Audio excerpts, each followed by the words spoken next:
जी से, कुर्सी जी से, कि हम सब लोग यहाँ पे जिसके नेतृत्व में उत्तर प्रदेश में इस भ्रष्ट और बेईमान सरकार को उखाड़ फेंकने के लिए यहाँ पे एकत्रित हुए हैं। और ये नवरात्र का पर्व है।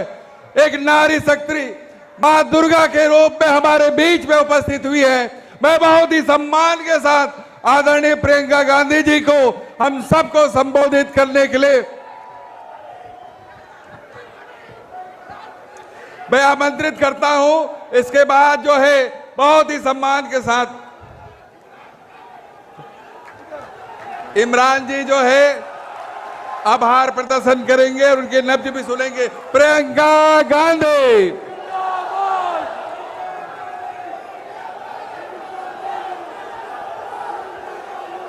आज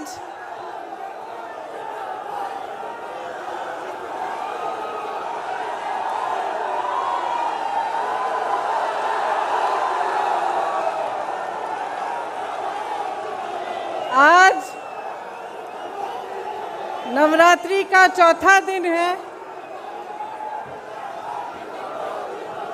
मैं व्रत हूँ तो मैं माँ की स्तुति से शुरू करना चाहती हूँ। या देवी सर्वभूतेषु शक्ति रूपेण संस्थिता नमस्तस्यै नमस्तस्यै नमस्तस्यै नमो नमः। सर्वमंगल मांगल्ये शिवे सर्वार्थ साधिके शरणे त्र्यंबके गौरी नारायण नमोस्तुते। मेरे साथ कहिए जय माता दी, जय माता दी, जय माता दी। मैं उपस्थित सभी नेतागण को यहाँ पे मैं उनका स्वागत करना चाहती हूँ। श्री भूपेश बघेल जी, श्री अजय कुमार लल्लू जी, श्रीमती आराधना मिश्रा मोना जी, श्री दीपेंद्र हुडा जी, श्री प्रमोद तिवारी जी, श्री सलमान खुर्शीद जी, श्री पीएल पुनिया जी, राजेश मिश्रा जी, अजय राय जी, श्री इमरान प्रतापगढ़ी जी, प्रदीप माथुर जी, विवेक बंसल जी, प्रदीप जैन आदित्य जी, दीपक सिंह एमएलसी जी, जितेंद्र सिंह एक्सएमपी, कमल किशोर कमांडो जी, किशोरीलाल शर्मा जी, मोहम्मद मुकीम जी, नदीम जावेद जी, राकेश सचान जी, सुप्रिया श्रीनेत जी, सोहेल अंसारी जी, जफर अली नकवी जी, पंकज मलिक जी, ब्रिजलाल खाबरी जी, श्री अनुग्रह नारायण सिंह जी, उपस्थित प्रदेश कांग्रेस के कमेटी के पदाधिकारी,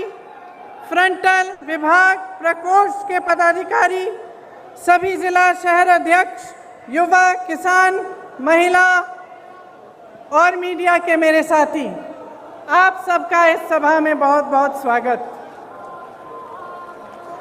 जैसे मैंने कहा, नवरात्रि चल रही है। इस समय मुझे उचित लगा कि मैं आपसे अपनी दिल की बात कहूं। जो सच्चाई मैंने उत्तर प्रदेश में पिछले 2 सालों से देखी है, जब से मैं यहाँ पे काम कर रही हूँ, वो सच्चाई मैं आपके सामने रखना चाहती हूँ। शुरू में जब मैंने यहाँ काम करना शुरू किया तो एक घटना हुई यहाँ से कुछ ही दूर सोनभद्र में। इस घटना में 13 आदिवासी खेत में काम कर रहे थे।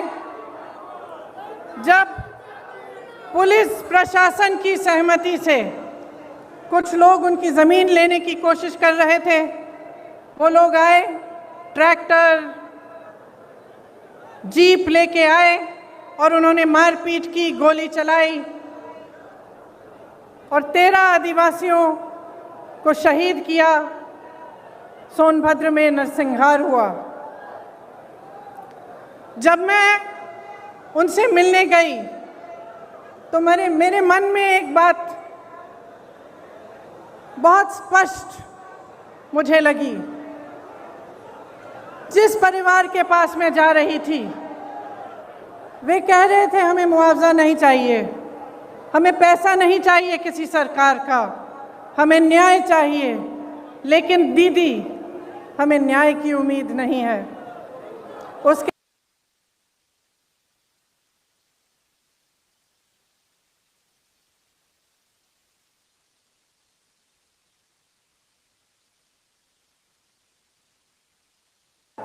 उनके पिताजी ने मुझसे कहा कि उनको घर के बाहर निकालकर उन्हें पीटा गया था, उनके बच्चों को धमकाया गया था, उनकी 9 साल की एक पोती को धमकाया गया था, लेकिन उनको न्याय की कोई उम्मीद नहीं थी। वे सिर्फ न्याय चाहते थे, लेकिन न्याय की उम्मीद नहीं थी उन्हें। उन मामलों में भी भाजपा के एक पूर्व विधायक, भाजपा के एक प्रधान के बेटे, भाजपा के एक कार्यकर्ता, तीनों मामलों में वे इन्वॉल्व थे। उसके बाद कोरोना हुआ। कोरोना के समय जहां जहां से रिपोर्ट आई, वहां से वही रिपोर्ट आई कि जनता त्रस्त है, परेशान है और सरकार मदद के बजाय आक्रामक हो गई है। जो भी सुविधाएं थी, अगर कोई कहता था कि मेरे पास सुविधा नहीं है, मेरे पास ऑक्सीजन नहीं है, कोई अस्पताल ने कह दिया कि ऑक्सीजन खत्म हो रहा है, तो सरकार उन पर आक्रमण कर रही थी। उनको न्याय की उम्मीद नहीं थी, उनको ये उम्मीद नहीं थी कि ये सरकार संकट के समय उनकी मदद करेगी। उसके बाद हाथरस का हादसा हुआ, जिसमें आप सब ने देखा कि सरकार ने अपराधियों पर आक्रमण नहीं किया, सरकार ने अपराधियों को नहीं रोका, सरकार ने परिवार के सदस्यों को अपनी बेटी को की चिता जलाने से रोका। उनको ले भी नहीं गए साथ, पुलिस प्रशासन ने चिता जला दी। उस परिवार ने भी मुझे कहा कि दीदी हमको न्याय चाहिए, लेकिन न्याय की हम उम्मीद नहीं रख सकते।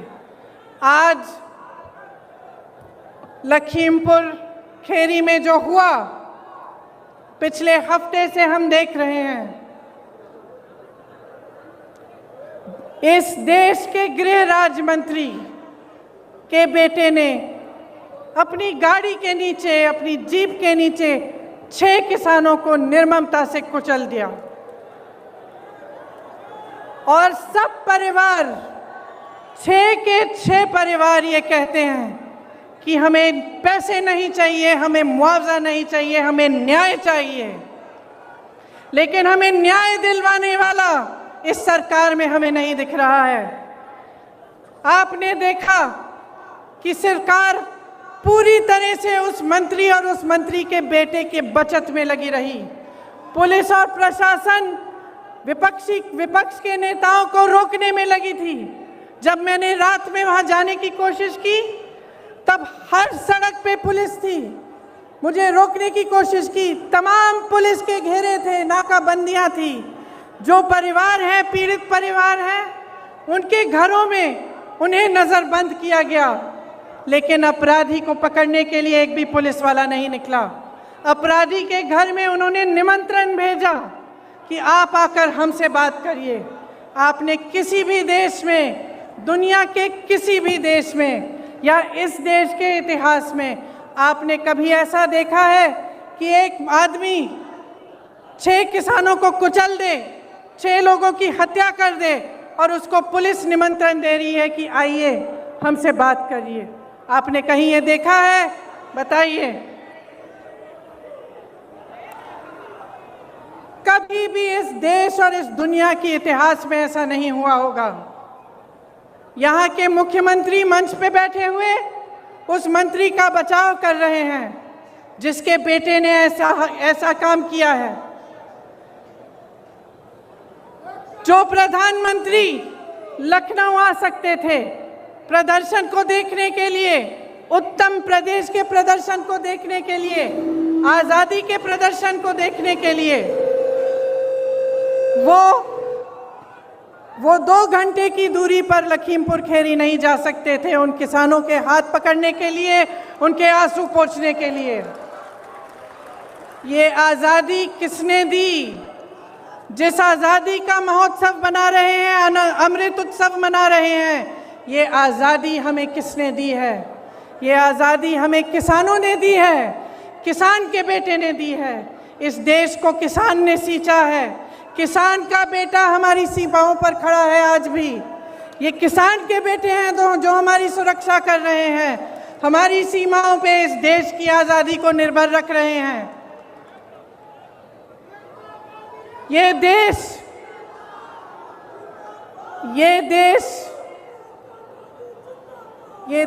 क्या है? ये देश एक आस्था है, एक उम्मीद है। इसी न्याय की उम्मीद पर इस देश को आज़ादी मिली। जब महात्मा गांधी जी आज़ादी की लड़ाई लड़ने के लिए गए तो उनके दिल में ये था कि मेरी जनता को, मेरे लोगों को, मेरे देश के किसानों, दलितों, मेरे देश की महिलाओं को, देश के गरीबों को न्याय मिलना चाहिए। न्याय पर हमारा संविधान आधारित है, लेकिन इस देश में न्याय की उम्मीद सब छोड़ चुके हैं। तो मैं आपसे कहना चाहती हूँ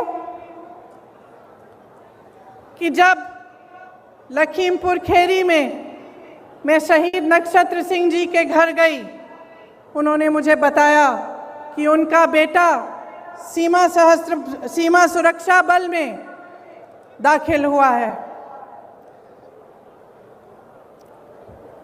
जब मैं अगले परिवार से मिलने गई तो मुझे बताया गया कि उनके तमाम भाई बहन सेना में देश की सुरक्षा करते हैं।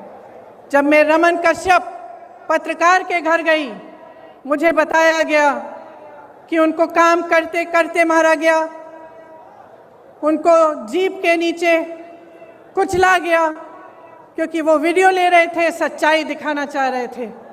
सारे परिवारों ने यही कहा कि हमें न्याय मिलने की उम्मीद नहीं है। तो अगर हमारे देश में कोई कुचला जाता है, किसी के प्रति हिंसा होती है, किसी पर अत्याचार होता है और उसको न्याय मिलने की उम्मीद नहीं होती, तो किसके पास जाएगा? अगर सरकार, मुख्यमंत्री, प्रधानमंत्री, गृह राज्य मंत्री, विधायक सभी मिले हुए हैं, सभी अपनी पीठ मोड़ देते हैं उनकी तरफ, तो किसके पास जाए जनता और क्या करे? आप जानते हैं कि किसान ने 9-10 महीनों से एक आंदोलन जारी रखा है। 300 दिन से अधिक ये आंदोलन चला है। इसमें 600 से अधिक किसान शहीद हुए हैं। क्यों कर रहे हैं ये आंदोलन? ये आंदोलन इसलिए कर रहे हैं क्योंकि ये जानते हैं कि ये सरकार के जो 3 कानून हैं, उनके ज़रिए उनकी आमदनी, उनके खेत, उनके फसल सब इस सरकार के खरबपति मित्रों के पास जाने वाली है, उनके कब्जे में होने वाली है। मोदी जी के अरबपति मित्रों ने पिछले साल हिमाचल से सेब 88 रुपए किलो में खरीदा था। इस साल वही सेब 72 रुपए किलो में खरीद रहे हैं और सबकी मजबूरी हो गई है कि वो सेब का दाम घटाएं। किसान की लागत बढ़ गई है, क्योंकि फसल की कीमत तय करने का फैसला आप खरबपति कर रहे हैं। इसीलिए मनचाहे ढंग से कीमत घटा दी गई। ये स्थिति पूरे देश में होगी। जब इनके कानून लागू होंगे तो आपकी खेती, आपके फसल सब आपसे छीना जाएगा। मोदी जी ने जो आंदोलन कर रहे थे उन किसानों के बारे में क्या कहा? उन्हें आंदोलनजीवी कहा, आतंकी कहा, योगी जी ने उपद्रवी कहा, धमकाने की कोशिश की। इसी गृह राज्य मंत्री ने धमकाकर कहा कि मैं 2 मिनट में तुम्हें सबक सिखा दूंगा। आंदोलन करने की कोशिश की तो 2 मिनट में सबक सिखा दूंगा। दुनिया के कोने कोने तक हमारे प्रधानमंत्री घूम सकते हैं, अमेरिका जा सकते हैं, जापान जा सकते हैं, देश देश में भ्रमण कर सकते हैं, लेकिन अपने किसानों से बात करने के लिए अपने घर से मात्र 10 किलोमीटर दूर दिल्ली के बॉर्डर तक नहीं जा सकते।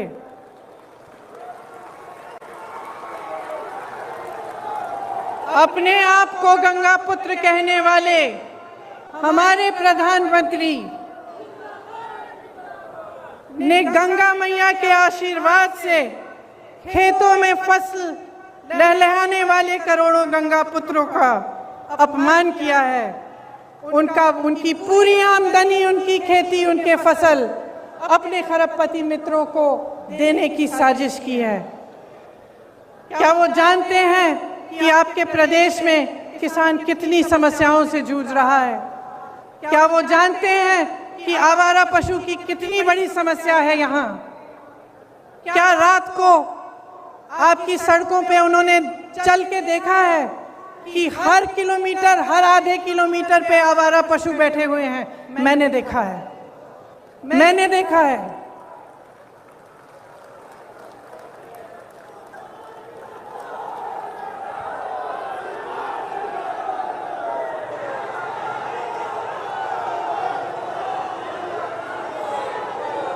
किसानों की बिजली के दाम 3 बार बढ़ा चुके हैं।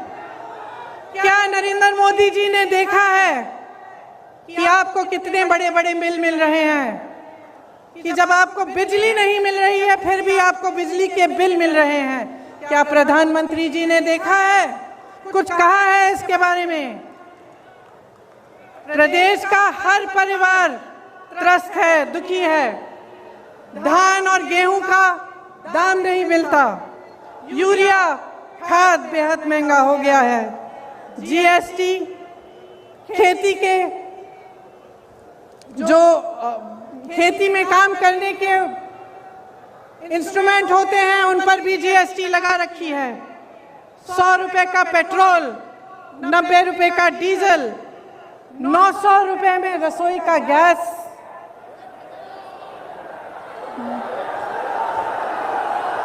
1000 आज 1000 रुपए में रसोई का गैस। 23 करोड़ लोग गरीबी रेखा से नीचे चले गए हैं। कोयला खत्म हो रहा है,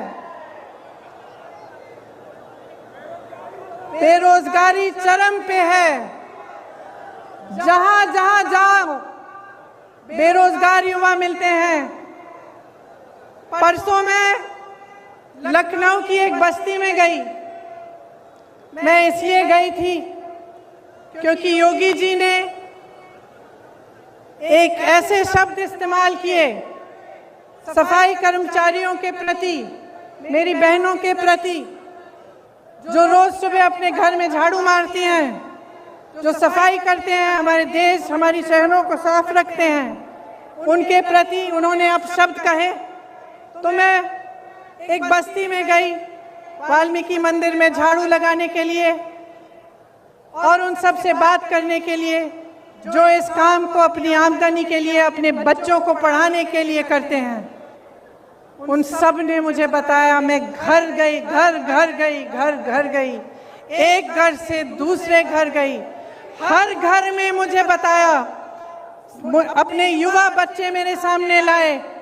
किसी ने एमए किया था, किसी ने बीए किया था, किसी ने आईटीआई किया था, किसी के पास नौकरी नहीं थी, किसी एक का रोजगार नहीं था। और जो रोजगार कर रहे थे, जो सफाई कर्मचारी थे, उनका वेतन महीनों से नहीं बढ़ाया गया था। दुखी है जनता, त्रस्त है, नाराज भी है और नाराज होना चाहिए, क्योंकि जिस समय आप इन परेशानियों से गुजर रहे हैं, आप संघर्ष कर रहे हैं, उसी समय प्रधानमंत्री जी के खरबपति मित्र करोड़ों रुपए कमा रहे हैं। 1000 करोड़ रुपए से ज्यादा दिन में कमाते हैं और आपकी आमदनी एकदम बंद है। कोरोना के समय तमाम छोटे बिजनेस, छोटे व्यापारी, तमाम लोगों को अपने काम बंद करने पड़े, अपनी दुकानें बंद करनी पड़ी, अपने व्यापार बंद करने पड़े। क्या सरकार ने कोई राहत दी? कोई राहत नहीं मिली, सिर्फ आपको प्रताड़ित किया। कभी जीएसटी, कभी नोटबंदी, कभी कुछ और। सब देशों में, इस पूरी दुनिया में, सब देशों में जहां जहां कोरोना की मार पड़ी, सरकार ने राहत दी, लेकिन आपको कोई राहत नहीं मिली। देश के हवाई अड्डों, देश की रेलवे, तमाम पीएसयू इनके खरबपति मित्रों को सौंपी गई हैं। आपको मालूम नहीं होगा शायद, प्रधानमंत्री जी ने पिछले साल अपने लिए 2 हवाई जहाज खरीदे। आप बताइए कितने के हो सकते हैं ये हवाई जहाज? सब मालूम है, सब पता है। एक हवाई जहाज 8000 करोड़ का था। 2 हवाई जहाज खरीदे, कितने के? और इस देश की पूरी एयर इंडिया कितने में बेची? अपने खरबपति मित्रों को कितने में बेची? 18,000 करोड़ में बेची। 2 हवाई जहाज अपने लिए खरीदे 16,000 करोड़ के। इस देश की एयर इंडिया को 18,000 करोड़ के लिए अपने दोस्तों को बेच दी। देखिए, समझ लीजिए,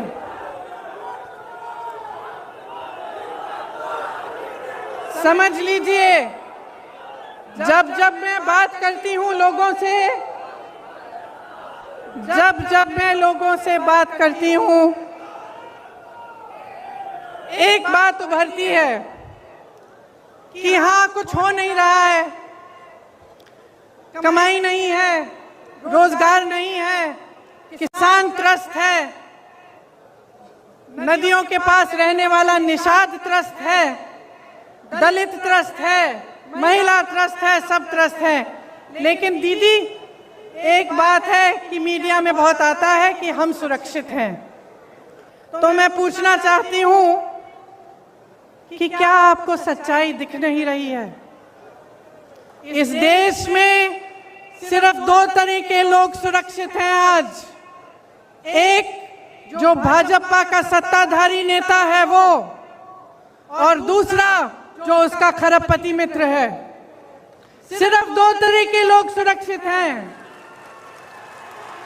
इस देश में कोई धर्म का व्यक्ति सुरक्षित नहीं है, किसी भी जाति का व्यक्ति सुरक्षित नहीं है।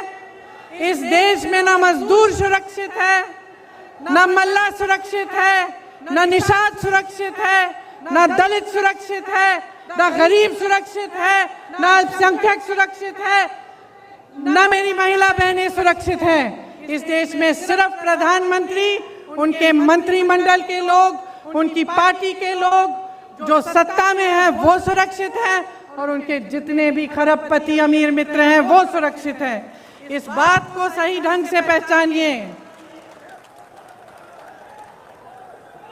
ये देश नष्ट हो रहा है, इस बात को पहचानिए। जितने भी इश्तिहार बस स्टैंडों पे लग रहे हैं, बड़ी बड़ी होर्डिंग्स लग रही हैं, इनके पीछे जो सच्चाई है आप जानते हैं। आप जी रहे हैं उस सच्चाई को, आपका अनुभव है। आप बताइए, आपको फसल का दाम मिलता है? गैस सिलेंडर मिलता है आपको? भर पाती हैं आप? आपके बच्चों को रोजगार मिलता है? तो सच्चाई क्या है? और इस सच्चाई को बोलने से लोग डर क्यों रहे हैं? किस चीज से भय है? क्या हो जाएगा? समय आ गया है, चुनाव की बात नहीं है। अब देश की बात है।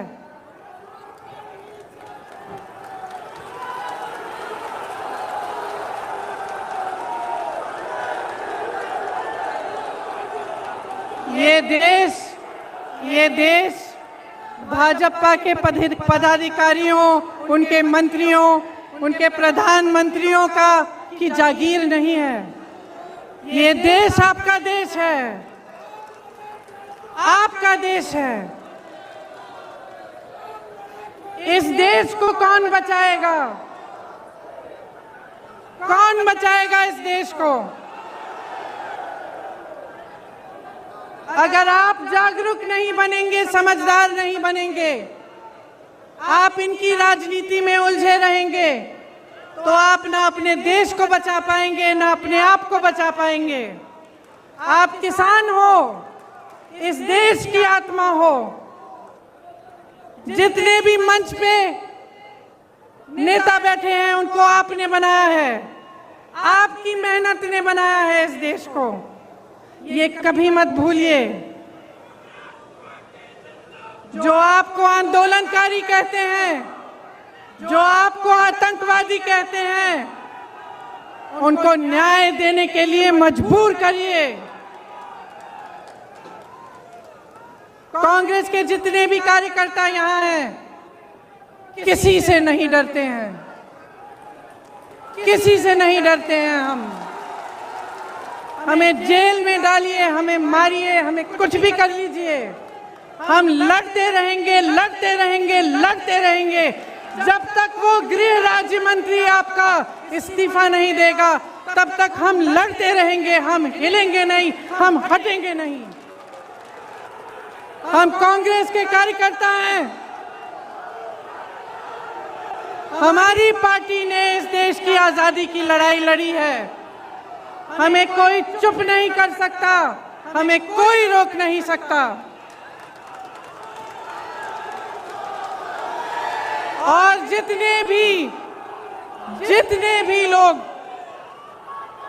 मेरी बातों को सुन रहे हैं, चाहे आप यहाँ मौजूद हैं, चाहे आप टीवी पे देख रहे हैं, अपने अंतर्मन में झांकिए, अपने अंतर्मन में झांकिए और अपने आप से सिर्फ एक सवाल पूछिए, सिर्फ एक सवाल पूछिए कि जब से ये सरकार आई है, इन पिछले 7 सालों में क्या आपके जीवन में तरक्की आई है कि नहीं?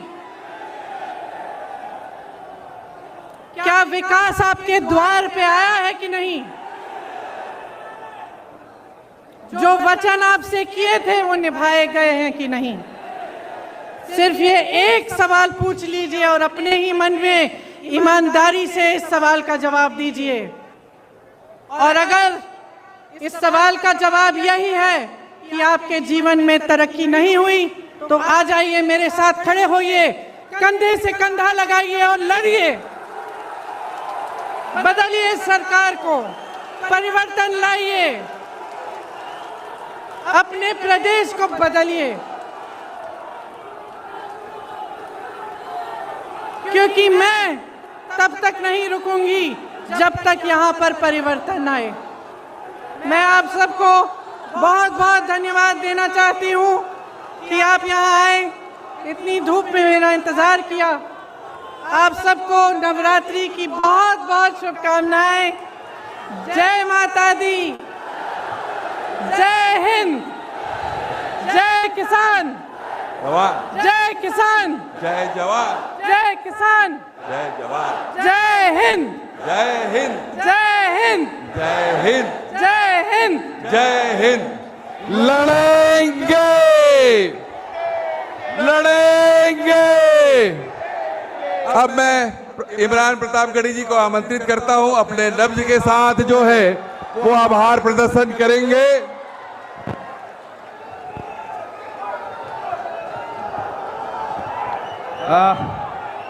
आदरणीय प्रियंका जी के बाद मुझे आदेशित किया गया है कि मैं आभार प्रदर्शित करूं। मेरी आंखों के सामने हजारों की तादाद में पूरा उत्तर प्रदेश उमड़ आया है।